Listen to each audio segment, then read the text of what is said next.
உடலுக்கு ஆரோக்கியமான நட் ஷேக் எப்படி செய்யலான்னு பார்த்துடலாம்.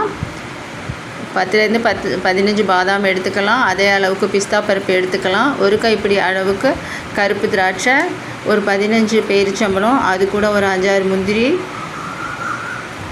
போட்டுக்கலாம். நைட்டெல்லாம் நல்லா ஊற வச்சிடலாம்.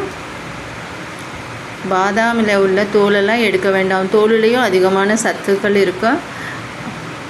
நல்லா ஒரு 7 மணி நேரம் ஊறிடுச்சு. ஊறின இதை எடுத்து இது கூட நம்ம ஆப்பிள் தோல் எடுத்துட்டு நல்லா பொடி பொடியாக கட் பண்ணி ஆப்பிளையும் இது கூட சேர்த்து போட்டு ஜூஸ் பண்ணிடலாம். நட்ஸ் ஷேக்கோட ஏதாவது ஃப்ரூட்ஸ் போட்டுக்கலாம். ஆப்பிளோ, வாழைப்பழமோ, மாதுளையோ ஏதாவது ஃப்ரூட்ஸும் சேர்த்து சாப்பிட்றப்ப ஸ்மூத்தியாக குடிக்கிறப்ப நமக்கு நிறையா நேரம் பசி தாங்கும். உடல் ரொம்பவே ஆரோக்கியமாக இருக்கும்.